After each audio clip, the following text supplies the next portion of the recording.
Chronic traumatic encephalopathy. What is chronic traumatic encephalopathy, also known as CTE? CTE is a degenerative brain disease found mainly in athletes, military veterans, and others with a history of repetitive brain trauma. There is no cure for this disease, and currently the patient can only be diagnosed after death through brain tissue analysis. History with CTE. This disease was first described in 1928 when Dr. Harrison Martland described a group of boxers as having punch-drunk syndrome. And it wasn't till 2005 a pathologist named Bennett Omalu published the first evidence of CTE in an American football player, former Pittsburgh Steeler Mike Webster.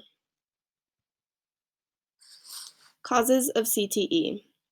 The best evidence of cause for CTE is repetitive hits to the head sustained by a period of time. Most people diagnosed with CTE have suffered hundreds or even thousands of head impacts over the course of many years, either playing contact sports or serving in the military. However, this does not just mean concussions. Many people are surprised to hear that there have been cases of CTE discovered in athletes who have never been diagnosed with a concussion. Some researchers say that it isn't the concussions behind CTE, but the constant subconcussive impacts that are the driving force behind it. So, what is subconcussive impacts? Subconcussive hits are those that are below that concussion threshold.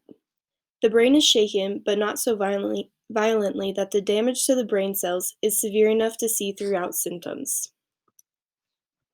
Symptoms of CTE: difficulty thinking, impulsive behavior, depression or apathy, short-term memory loss, difficulty planning or carrying out tasks, emotional instability, substance abuse, or suicidal thoughts. CTE has been seen in people as young as 17, but symptoms do not generally begin appearing until years after the onset of head impacts. What happens to the brain in CTE? The brains of people with CTE show shrinkage overall, especially specific areas like the medial temporal lobe. The medial temporal lobe plays a huge role in memory. A brain with CTE will also show tangles of Thai protein. We all have this protein, but in CTE and other diseases like Alzheimer's, it forms tangled fibers.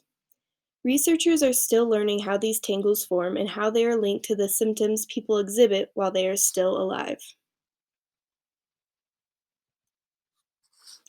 Who is most at risk for CTE?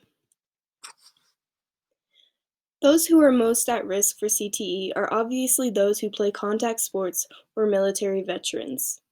There have been 200 plus cases in football, 25 plus in the military, 20 plus in hockey, 50 plus in boxing, and 10 plus cases in soccer. Here are some cases of CTE. Aaron Hernandez. He was a former Patriots tight end who died by suicide while serving a life sentence of murder. He was the latest football player to be diagnosed with CTE and was actually the most severe case of CTE ever discovered in a person his age. Ollie Matson. This image shows the brain of Ollie Matson, who played 14 seasons of the NFL. After winning 2 medals on the track at the Helsinki Games, he died in 2011 at age 80 after being bedridden with dementia and had not spoken for 4 years.